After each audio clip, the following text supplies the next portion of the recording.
Do the professor. Huh? Do the professor. I don't want to live on this planet anymore.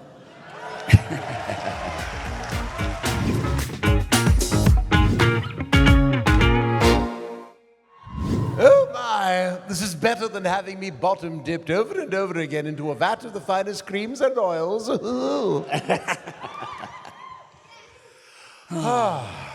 It took 3 buildings, stopping at the wrong buildings before we got here. So we're sorry to It's be nap a wee time. bit late. But that's what it's like to work with me anyway. LaMarche means to walk in 5 minutes later. How are you guys? Woo? We're Woo too. We're Wu-Tang, actually. No, we're not a clan, are we? We're of the clan, the clan Croker, the clan Brannigan. Futuramic. Futurama clan. We're glad to be here. Hi, Veronica. Hi, we're How glad are to you? have you. I'm great. You're our moderator. I am. But you're going to have to be extreme. Okay. Because you got to bring us up, because we still have jet lag. Okay. Yeah. All right, Yeah. let's do this. Morbo is pleased yet sticky to meet you all. Kittens give Morbo gas. So I wanted to start by asking, with Futurama, what has both of your experience been like working on this show and seeing the love of these characters all these years later? You know, it can't be anything but fantastic, and especially after coming out of carbon freeze as many times as we have, where we've been canceled, and not in the 2020s way, but in the, nobody said anything inappropriate except for Captain Brannigan. Ugh. But Jeff, inform the men. I made it with a woman. Do I get canceled for that? He did get canceled. He did get, yeah, we did a whole episode called Zap Gets Canceled. But we can't be anything but grateful. I mean... Well, it's Matt Groening. It's Matt. He created those characters. Yeah, I mean, but to get to come back, I mean, yes, would it have been great if we just stayed on the air all these years and, been making, the kind of volume that The Simpsons got to make? Sure, that would be great. But the fact that we keep coming back from out of a coma or from the dead, it shows the staying power of the show, and it shows the dedication of the fans. Which we thank you for. You guys, it's your guys' online activity and joining groups like Save Futurama and just responding to every Futurama meme that goes up there, including, shut up and take my money. I like had to that. do it because you won't do it. You sound like that guy. I do sound like that guy, but I'm not that guy. Shut up and take my voice. There it is. You're just filled with gratitude. You get to play these characters again. We came on the air in 1999, so Yes. it's been 25 years of us getting to be Fry, the professor, And we're in the Zoidberg. same studio when someone said, what was it like to come back? And I said, it was like we never left because we're in the same studio we recorded in. Everybody's kind of in the same seats, even.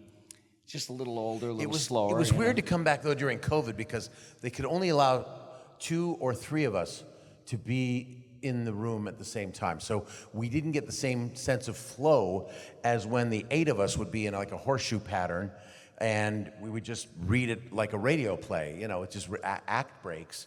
So we had to use our imaginations a little better and actually pay attention to our director and co-creator, David X. Cohen, because he kept the story going. And we were working out of our houses. Some for a little bit, we were doing our home studios during COVID. I had COVID, and I'm recording, and Did you record an episode actually down with COVID? yeah. Really? From my house. Oh, I couldn't do it. It knocked me out too much to have done it. Yeah. Yeah. How many people love COVID? Hey, any COVID fans here tonight? Yeah. Anyway, that was How's the fentanyl around here? We have yeah. Yeah. Anybody got any good fentanyl jokes? Grr. But no, that's interesting to hear that, there was a change in the recording process going Yes. from like 8 people down to 3, because I typically hear that it is more common nowadays for like one person to be in the booth and Yes. that's how you record. So that's a very unique aspect of Futurama, is that you all get to record We together. recorded It sounds as an like. ensemble cast, and a big cast. And now we're still. I mean, Katie's traveling, so we haven't got to do. And I don't think we've only gotten to do more than 2 episodes with Katie in the room because she's constantly working. She's Yes. Either in Atlanta doing a show. I think she was somewhere in South America doing a movie. So we haven't gotten to work directly with Katie. But at those times, Tress McNeil steps in and does her best Leela until they can grab Yeah, Katie keeps in her things time going. zone. And it's just, it's Dave Herman and Phil LaMarche and John DiMaggio and Lauren Tom and Billy and I have been in the room together, and it's just been great, Yeah, I think we have about 2 more seasons. That you'll see. We're working on the second of the 2 seasons that are yet to come for you. We're flying back Monday or Tuesday. We have a session. We have a session on Wednesday, so we'll be. If you notice, there's an episode in 2026 where you go, boy, they sound really tired. It's from this jet lag. No, everything will be fine. Everything will be great. Yeah. That's the great thing about performing, is that you really pull it together. When somebody yells action, it doesn't matter if you've got the flu or a cold or whatever. When somebody yells action, there's like this endorphin rush that tamps down every single symptom that you've got, and you can deliver. You can deliver a performance. The actors going on stage have talked about this, where you can deliver a performance, and then when it's done, you collapse. Yeah. But while you're doing it, you're there. It's amazing. We have immigrant mentality, just keep coming to work till they tell us don't come in anymore. Yeah. Yeah. I know in the past both of you have maybe talked about favorite episodes, but I'm actually curious if you have a favorite recording session, something that really stands out to you. One of my favorites was the very first time that I knew that John and Billy were working together, and John had never seen Billy before. Billy and I had worked together on a few things. You were on Pinky and the Brain as Larry, the third mouse. We did The New Adventures of Beanie and Cecil. Which you can dig up on YouTube if you want to hear really early Billy and Mo. 1888. 1888, yeah, that century. And so I knew what we were in for. And John is a very easy crack up to begin with. So I threw him a pillow, and I said, be sure to shove this over your face when Billy starts going, because once Billy starts going, it's going to be, you're going to hear voices come out of him that should not be able to come out of him.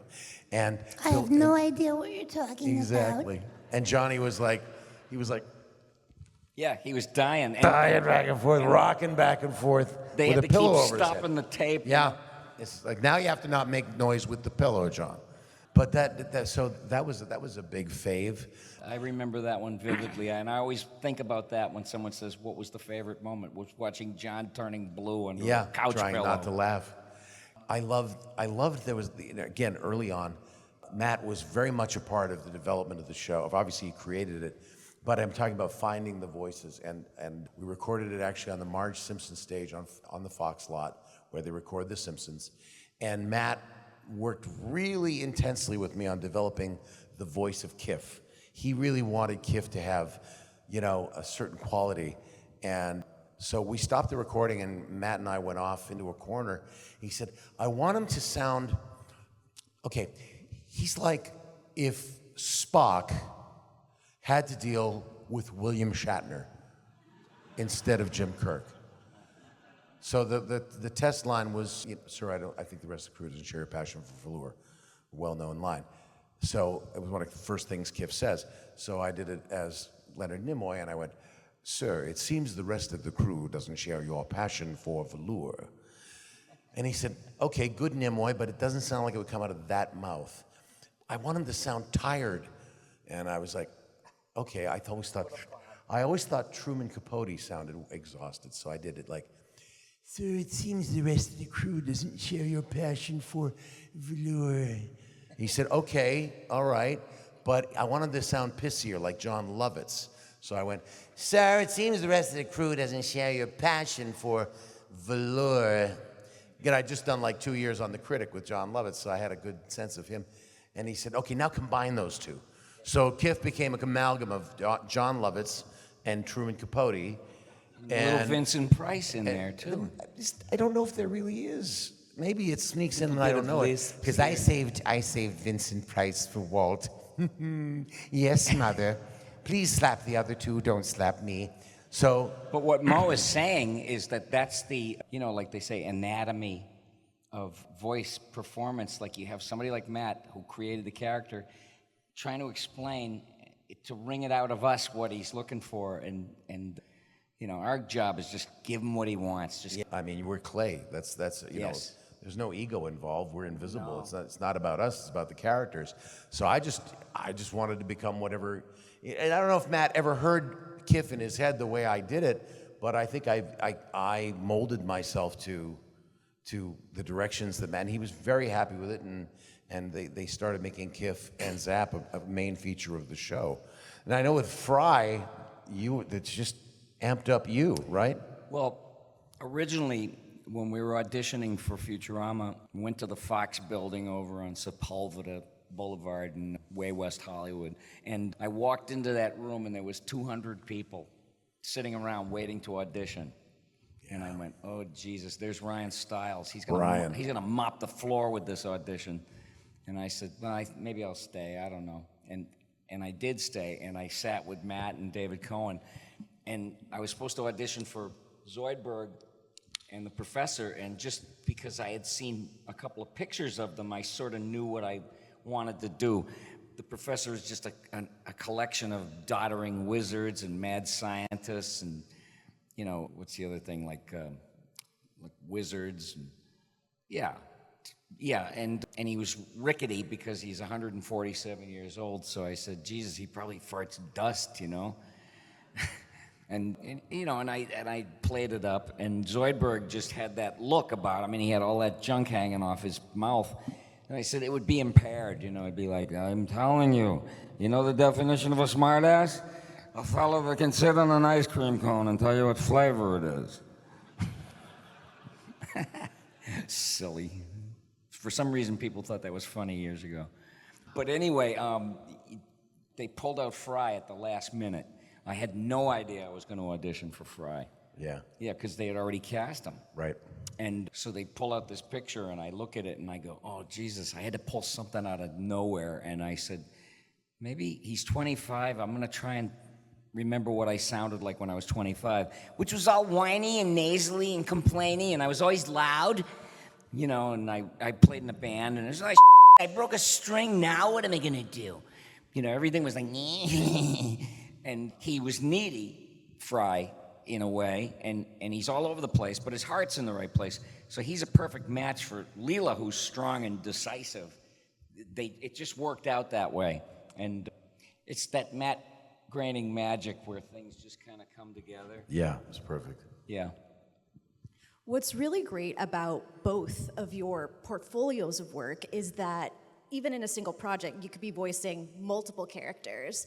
And so that's kind of what I want to ask is, you have like these main roles that you play, but what would you say, how did it happen that you came to like voice other roles? Was it, another audition, or was it, we know your range, let's try characters X, Y, and Z? Sometimes it's a toss-up, like something will happen in the script, there's some character, and David Cohen will go, anybody want to try it? And we'll all give it a shot, and it just depends on what rings true or what's funny, or you go with what works. No harm, no foul. Whoever does it, does it. Yeah, I mean, I was cognizant of that. Well, for instance, like we all do, multiple voices. I mean, and on The Critic, I would sometimes have 2 and 3 pages of dialogue where it was me talking to me, or me talking amongst myself, as I like to call it. Where I'd play all 3 characters in a movie parody, like Keanu Reeves and Jean-Luc Picard in Star Trek, the Generation X or whatever, and so I brought that to Futurama, and I know Billy has always had that. So we play multiple characters. I've always worried about that. For instance, Morbo, which Morbo started out not the way I do him. He was actually The way we originally recorded him, he was like the McLaughlin group. He was John McLaughlin, and then Blustery. yeah, and then they just wanted him to sound more monstery. And I already had laid down Lur, ruler of the planet Omicron, Percy I hate. Thank you. When I decimate this planet, you'll be spared. So I wanted him not, they said make him sound more monstery. So I wanted to be able to put him up against Lur and have him not sound like the same guy. So I decided, Morbo was more, his voice was a little deeper and a little more stentorian because he was a newscaster, even though he was waiting for his people to come and destroy you. So, You're leaving out the huge gelatinous blob. but HGB, I think they were all horrible brothers. gelatinous blob was the first of the deep gravelly voices that I did. But they were He just triplets. sounded like this. He was, and he'd just, consume anybody and they'd float in his stomach. So I've always wanted to do an episode where the three of them, or the two of them are on Morbo's talk show and do the separation among the three characters. But they haven't gone for that yet because that would it'd be worse than fan service. It'd be Maurice service. So, and they're not into that. They're into making me work. Damn it. It's all good. It is. Yeah. So it's just fun to. We both love a challenge. I mean, Billy will go on for 5 pages as the Fry, as Fry and the Professor and Zoidberg, and if Zap walks in, you don't need to do any other characters. You can do a whole show around those guys. That's how great he is. I don't know how to do anything else. That's the truth. I really don't. I was on the autism spectrum before there was a word for it. No, in the 50s, they didn't know what that was. My dad just thought I was stupid. And I was the whipping boy, and I couldn't get my mind around anything. I hated school, academia. I was upside down underwater when I tried to read. It was so funny. I would thumb through a book from right to left. Really? I think I was. So you're born Hebraic. Jewish or something like that? Yeah. I don't know, because I thought the best stuff You were in the book. naturally Hebraic. Naturally, Yes. I think the best stuff, the best stuff in the book would be towards the end. Sure. So I'd start working my way backwards. Exactly. How did they get there from here? But I might be Hasid, I don't know. Yeah, it could be. We'd be happy to have you. But I think, I struggle with seat belts to this very day. I can't tie my shoe, so I always have to have like some shoe that looks like it has lacings on it because I'm vain. I tied those. Yeah. I can't, and it's so ridiculous, struggling, and I feel stupid. But ask me to do a Fran Drescher impression. That's autism, Oh, Mr. Sheffield, you people are crazy. Hey, I'm doing magic for you guys. Come on. Jesus Christ, you're gonna sit there? So, again, kind of They're going- just not used to unholy acting talent.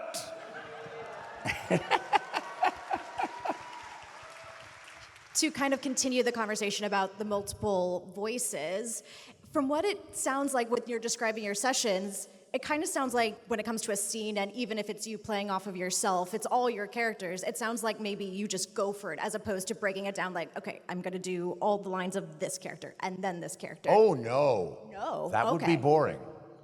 No. To actually jump back and forth amongst the characters is exciting. It's exciting as an actor. to And be if able you to do did that. it any other way, it would take 2 weeks to record. Right. So we Going just back record whole again. scenes. We just record whole scenes, and if we're playing multiple parts, well, then that's, we do it as if it's radio. If it were yeah. the Jack Benny show, we'd be, and we were, Mel Blanc and Phil Harris, we'd just be doing a bunch of multiple characters as we do the radio show. That's just the way it works. And it keeps you alive as an actor to keep switching intent, keep switching what the character wants for, and then what does that character want, and what does this character dread, and what does that character dread? So to keep waking up different internal lives is very exciting as an actor. Except when we did a table read a few weeks back, and my worst nightmare would be to start reading and in the wrong character's voice. I never really did it That has before. happened once or twice with me Maybe as well. twice. With me as well. Since 1999. Who am I now? And the room went deathly silent while I was reading, and Johnny DiMaggio was like, Professor, it's the professor. Oh. Yeah. Do the professor. Huh? Do the professor. I don't want to live on this planet anymore.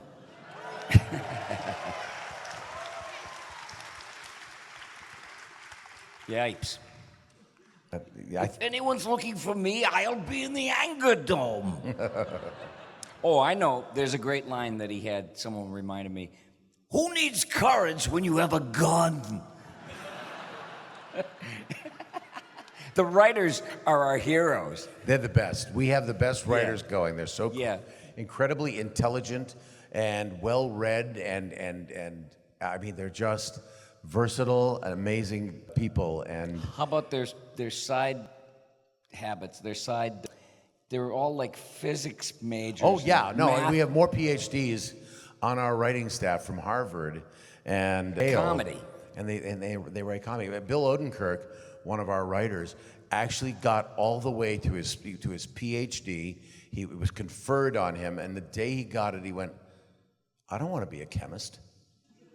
What the hell do I want? I don't care about chemistry." His brother Bob Odenkirk was already in Hollywood doing Mr. Show, and he called his brother up and said, "Can I come and just crash on your couch and just like learn about comedy from you?"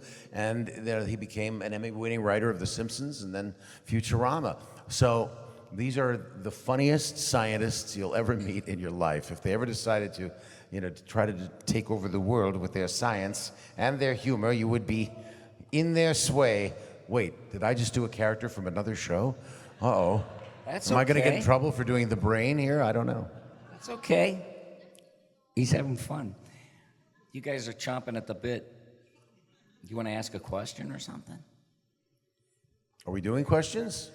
Well, I was going to say, because unfortunately our time is a bit short up here. Wait a minute, are you that busy? You have to leave? You both have to leave because I believe you're doing I'm not signings. going anywhere. I'm staying all afternoon. Is there another panel that has to come in here? There is, but Yeah? and again, you also have your signings. I believe that you're doing this afternoon. hell with right? Yeah. Yeah. The hell with it. That's only money. Yeah, it's only money. Shut up and keep our money. No, it's I hope you guys come and visit us Yes. at the tables. Yes, definitely. If you have a question that you did want to ask at this panel, but we're not able to, definitely come up to the tables and we're have very this sorry. We got conversation. lost in the garage. We did not know which auditorium, and we were met with locked doors and an elevator that had a lockbox over the call button. And we were just standing there going, we're like in Spinal Tap. It's like, what the heck? We don't know. We're supposed to be somewhere. We know we've got hundreds of people waiting for us. And we're in a garage looking for the right door. And the poor guy driving us was like, I'm sorry, I'm so sorry, I'm sorry. I said, don't worry about it, don't worry about it. How about if we throw you out in front of 400 angry... Ladies and gentlemen, our driver... No, I'm kidding. Angry people. Get out there. Get out. Get out. What a journey this sounds like. Yes, it really was. It was quite something. Who do you want to hear? Just shout out characters. Zoidberg. You need an autograph? Come down. See Zoidberg. Zoidberg will get... No, wait a minute. No one loves Zoidberg.